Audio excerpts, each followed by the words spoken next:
stuff of all the micro benchmarks because we show that all over the place, and I got a lot of other information, so I kind of skipped that.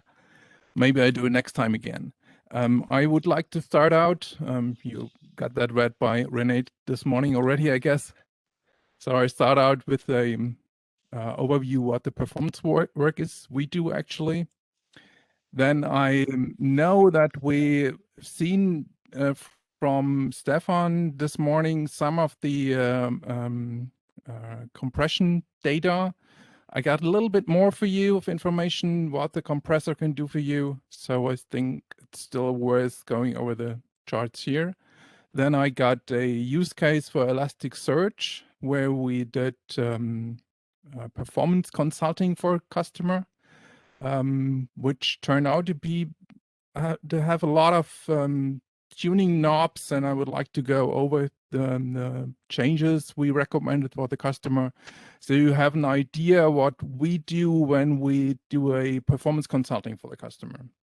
Then I got some final information on Red Hat Openshift, what Axel found out, where we can turn also some knobs to make the performance of microservices on Openshift better. Performance work. As you know, every couple of years we deliver a new processor.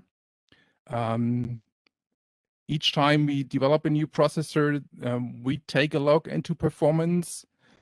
So that's the reason we have a new processors. They have more bandwidth, more memory, and in the end, we get also an idea what we would like to see as a performance improvement on a application basis. So that's somewhere between 10 to 20%. We would like to see that the processor gives us in application performance. And that's not an easy task to do because once you do have the processor ready on as a chip, you cannot change it anymore. So there's a lot of work to do beforehand, to do in simulation, to be involved in test sites. We do two levels of processors. We have a first shot where we have a half-baked processor that we can test some things on it. And that's where we, most of the time, not every time we have a new chip we are involved, but most of the time we are involved in that. We try to test, can we still make some improvements for the final processor, so that in that's a window of about half a year we have, where we are very busy with test programs running on the chip. So we take the last chance to do some changes in the real silicon to make the chip work better. And then this is also some data I brought today with me is competitive analysis. So we try to find out what is x86 doing and try to be just at least as good as those are. And then what is the main part that I brought with me today is giving you hints and tips what you can do, in which scenarios you can change some things in the operating system to make things work better for you in the end. So the first thing I brought with me is kind of in that area, early bring up and simulation, the integrated accelerator for CEDC, or the compression unit on the chip. I made a red box around the compression unit. This is called the NXU. Sometimes you hear that as well, that the NXU unit, that's kind of a synonym for the function we have on the chip. And as you can see here, this is a unit on the chip. And this means all the cores have to share this unit.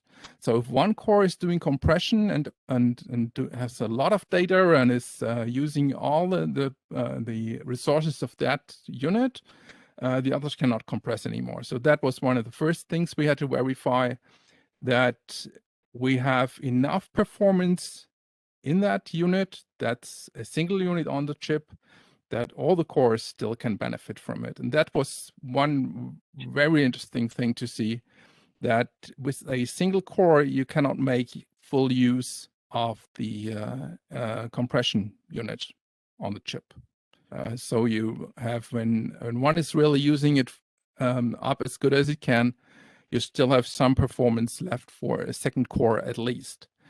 We did tests sharing it across 10 cores on the chip, and still this was very good performance and was pretty much okay, because most of the time the application is not only doing compression, it's doing writing the data, at least in the end. So we, tell you the truth, we had a very hard time to come up with ideas how to feed the compression unit with data so fast that we really can use it up.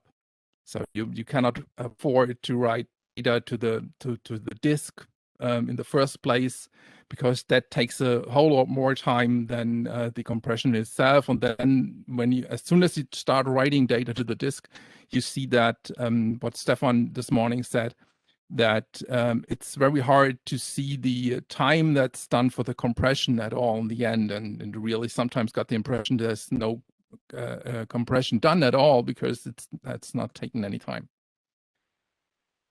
This is from the marketing data we give out, and this was a chart Stefan has shown you this morning. I would add one thing here. These are already, this is 4 files. These are standard files for compression tests. These are the 4 biggest files in the set. And the Canterbury tar file that I made here is, in fact, it's only 3 files out of that set. The Canterbury tar is the whole set in 1 file. And what you see from that data is also that the bigger the files get, the more, of course, the compression is benefiting from it, because otherwise you would have too much overhead for it. All what you see is the overhead in the end when you have small files. We have tests with very small files, like 100 A's in 1 file. Then the hardware is even a bit slower, because the setup of the hardware unit and all the stuff takes a little bit more time. And then the overhead is the only thing you see in the end. And also the software compression is not taking any time, in fact. So the big data benefit definitely from it. So it's no point in having very, very small data for it. As Stefan said, the compression equivalent is gzip -1. This is one thing really to keep in mind, because -1, the fastest compression algorithm, you can have that in software as well, but still it's very slow compared to hardware compression. But it's also giving bigger files. I will show you that in a minute, what that in the end means. One thing you have to keep in mind when using compression, you have to compress first, then encrypt, because it's less data to be encrypted. And since compression is not in that respect taking any considerable time in that process, it's better to compress first, then encrypt. Never encrypt and compress then. This is one thing to keep in mind for the right use of the compression unit. Now some real data. What I've taken here is the Linux kernel. This is a way back level kernel, of course, because the test was done, I think, 2 years ago, when we started out doing the test and defined, okay, we would like to take the Linux kernel. This is one of the best tests we have, because this is a very big file. This is source code, so it's very compressible. It's a very good idea to take that. On the left side, you can see how the compression time improves if you go for hardware compression. Sorry, I pressed the wrong button. If you compare that to software to hardware compression, the left column is the default compression, when it just do nothing, usual compression. This is about takes twice as long as software fastest. And we're still about 20 times faster than software fastest, which means we are about 40 times faster than software default. But it makes sense to compare it to software fastest, because also the files are, as you see on the right side, this is the file size. There's a typo in there. It's not 24 times bigger. It's 24% bigger, of course. The file sizes is fastest compression or hardware compression, which is not exactly the same, but about the same because the algorithm is the same. In the end, the header files are a little bit different. There are header files spread all over the gzip file. And the block size is a bit different. So we got a little bit more header files, and so the file is a bit bigger.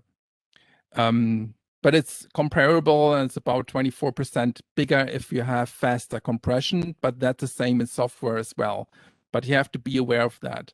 If you like, I would assume ADP is a customer like that. If you have 1,000 Linux guests, you probably have also 1,000 disks. And if I tell you that you in the future don't need 1,000 disks, but 1,200 disks, then this does change things actually. So we really have to think about, do I need the speed or do I need the compression level? But I was like also to add, I don't have the data right now in the picture, but if you go for size, it's probably also a good idea to go for a different software compression level, go for the -1, which is the best compression. This still gives you, I think it's 10%, a smaller file still from the software default file. So, but keep that in mind, it's a lot faster, it's a little bit bigger. So next one, how did we do all that? I did tar files and did compress it with hardware or software, and did tell the tar to use different compression levels. During that test came up a pretty funny thing, that if you do no compression on the Linux kernel, just write the tar file. And in that case, I do not write the tar file that I create to the disk. I just throw it to def null, which is doing some system calls because it has to open the def null file and write it there, but it's not doing some real IO on some memory or disk or somewhere. It's really just going into the trash bin actually. And I do the same thing with the hardware compression. I tar the file, so I have to read the file system tree from the source code, put that in the tar file, and then compress it in the end. Now, if I do that, I'm with a hardware compression, I'm faster than doing no compression at all still. So it's always a good idea to tar the file with hardware, no matter what you do. Sometimes you do not. That's the same I do. I tar sometimes files and do not compress them because it's not necessary. I just transfer them somewhere where the speed is fast, and so there's no reason to compress it really. But if you do have hardware compression, it's still a good idea to compress it because it saves time anyway. So. One more test data I do have for you. If I do that Linux tar and do not use the integrated code that in the tar is in the tar file, but do only the gzip tar in the end, which is in fact using a different command and different binary for doing that, then I'm 24 times faster. I'm not 19 times faster as before. I'm 24 times faster because it did not have the overhead of the tar that's done before already. So there you see what impact overhead actually has. So this hardware compression is so fast that really overhead plays a significant role in that.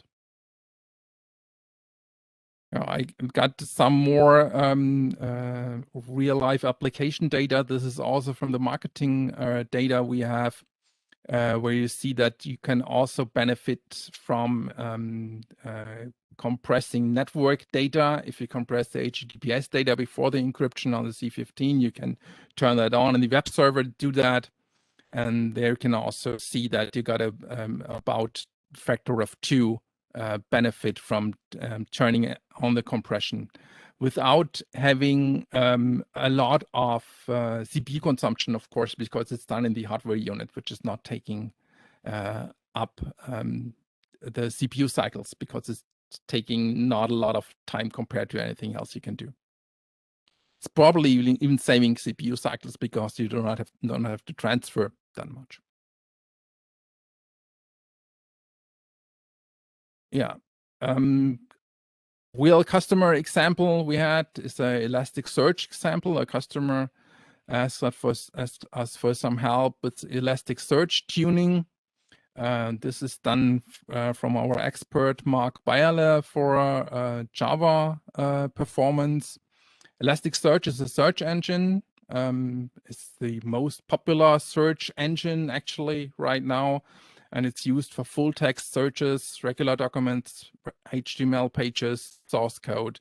So it's something you would like to plug into your web server and doing the searches in the backend of your web server, for example. You can also use it for searches in metrics, for performance metrics, availability, application usage statistics, and all these things to prepare the data and work on the data for the metrics, or doing business analytics or log analysis with it. So these are the popular use cases where it has become very popular in recent time. One thing here is very important. This data taken here and this performance tuning has been done by Mark on a test system in the lab, which is a controlled environment. So there's no guarantee you can do the same thing. You got other situations. This is a very dedicated environment, exclusive use for us for the tests, and this the test cases are running on it. So don't take that as a number. You can do just the same on your system at home. Your numbers will be different, actually. Maybe even make things worse in some cases.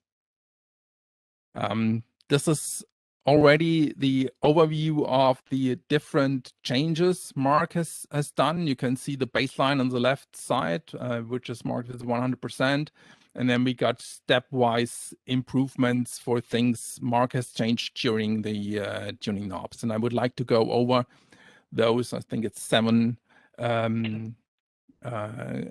tuning changes Mark did to explain you what we do here and what the idea behind that is and what its benefits. So if you take a look at that, you can think about, is that a case that's probably also valid for me and it's worth trying it out? And then with all what we always say with performance changes, try it out, see if it works for you and if it really gives the benefit for you. First, Mark took a look at the Java heap size, which was in the case for the customer 1 gigabyte, which is way too small for the indexing workloads that are done in the search engine. Mark does take a look at the verbose garbage collection data to determine if it makes sense to turn at the number of the heap size for the Java engine. And he changed the heap size to 8 gigabytes, which increased the throughput to by 25%, which was the biggest change and the biggest hit in all that data. So that's always something to look at. Is it worth changing the heap size? And as I said, you can see that if you take an analysis of the verbose garbage collection, this is you can see that in the data of your Java virtual machine, how often that is running. And you can turn that running down if you give it just more memory.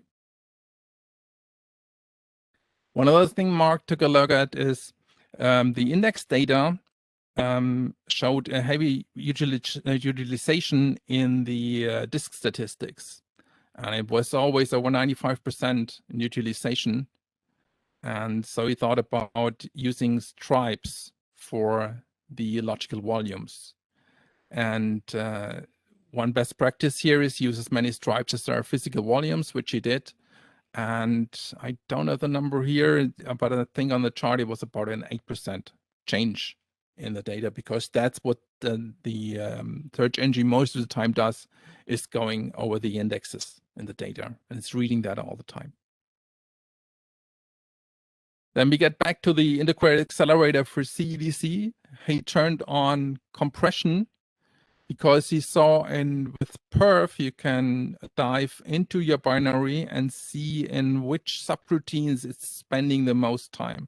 And he identified the compression parts as one of the hotspots. And you basically can turn that off if you enable hardware compression. So if you use 8% of your time in the compression subroutines, you can basically just turn that off. So that's giving also a very good benefit, even if it's not something like 20 or 50% of the time spending in the compression. It's also worth looking at it if it's in a rather small single-digit number. And even still can save that. Then in Elasticsearch is an indexing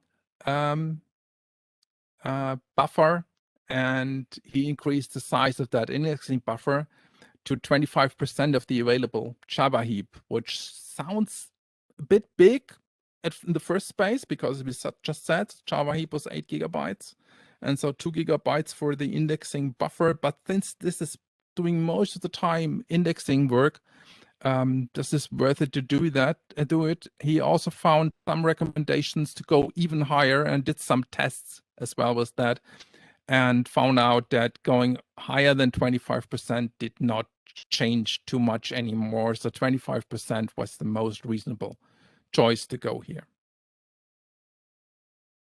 The next tuning number I have for you is, or tuning knob for you, is the scheduler migration cost. I keep hearing that once in a while, or more than in the past, that turning a little bit on the scheduler migration cost is sometimes beneficial. You have to really try it out to find out if it's working for you. This determines how easy a process is migrated to another processor. And most of the time, what we do see, the processes are migrated faster than it's actually necessary. Because the scheduler tends not to wait that the processor becomes available again, because he just does not know how long it would take to wait. And if you do have a lot of changes, it's also, especially in a environment with SMT, it sometimes schedules the processes on the same core, and it takes a little bit of time that the scheduler finds out that this is not a good idea and changes it again. But that, because the scheduler just migrates it somewhere and just selects randomly another CPU if he wants to migrate it, it sometimes hits a bad case with SMT co-location. And the more changes, the faster the changes are in migration of the processes to other processors, the more you see those adverse effects. So it makes sometimes sense, especially if you do have free processors, it makes sense to turn that a bit down. Might sound a little bit counterintuitive, because usually if you do have free processors, you would think, oh, it makes sense to schedule it somewhere else. But then all this schedule, rebuilding the cache, hitting SMT co-location, these things are a lot worse than just waiting a little bit for the process to get the processor back again. But this is sometimes you really have to consider your application, because if the application tends to block the processor a longer time, then it's better to migrate, of course. If those times are short, that the processor is used by an interrupt or something, then it's better to wait. So this is really something that depends from case to case. It's different. One thing which I understood Mark does once in a while, or is some favorite thing he's doing, and it's helping quite often, is this shared class cache. If you do have a multi-JVM scenario, that means you have more than one JVM running, it's beneficial to disable the shared class cache.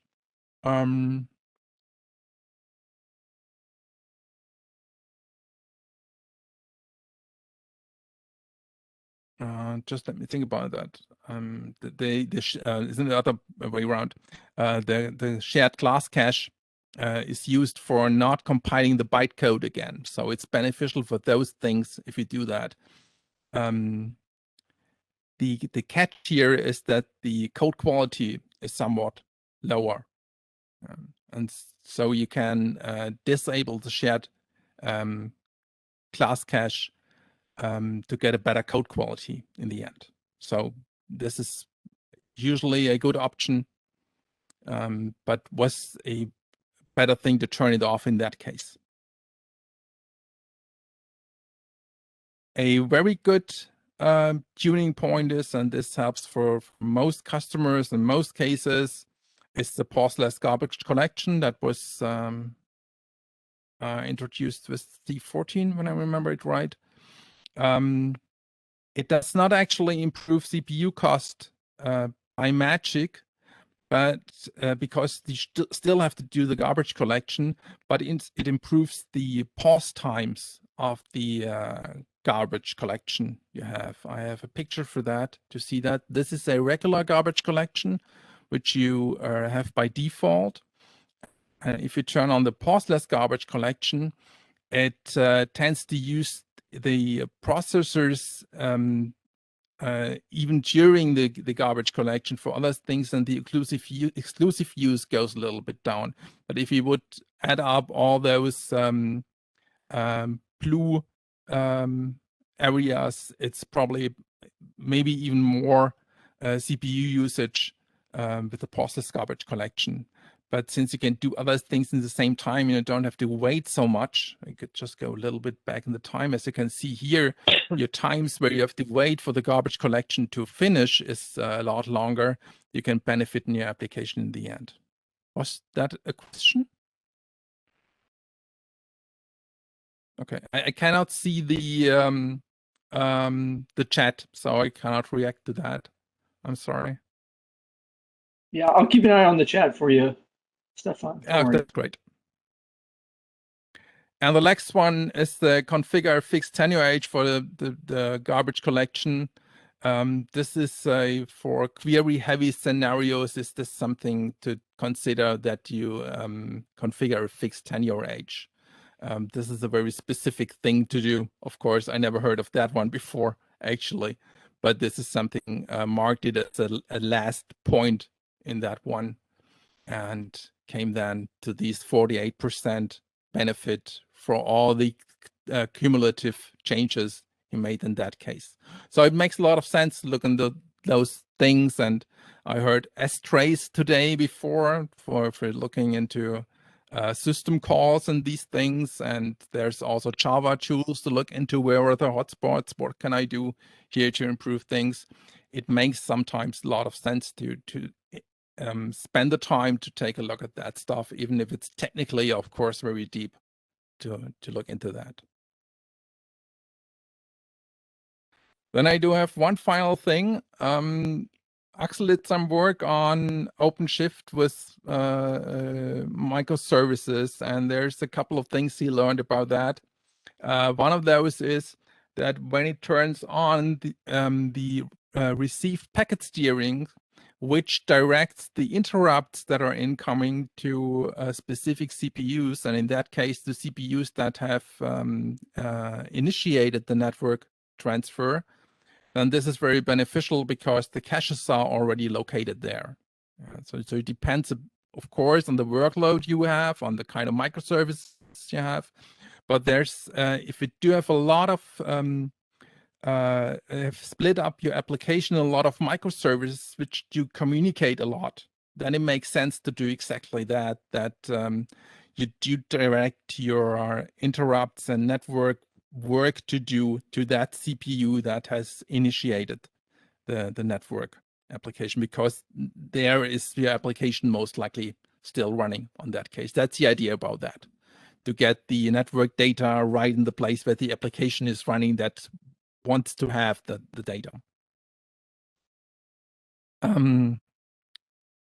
He did also one more step, and there's you can see a QR code on the right side. There's a publication gone out today where he describes that in more depth and how you can do that. There is not only received packet steering, there's also received flow steering, which puts a little bit more on top. There, the kernel not only tries to put the interrupt on the CPU where the process is running, it also tries to take into account things like queue length, to decide if do I expect a positive cache effect if I put the interrupt on that CPU? Is the cache still filled on that side and these things? Or is the cache evicted anyway in that time? And the flow steering is taking that into account and can make a even better decision where to put the interrupt that's coming in. In that case, you can see here on the picture, not the green CPU where the process is located as initiated transfer is getting the interrupt, but the other one is getting the interrupt, which is in that case beneficial. When does that make sense? You see here 3 sets of columns. On the left side is a simple network transfer, which has only rare network transfers in it. And on the right side, you see heavy network transfer between the microservices. And in the middle is a medium situation you have.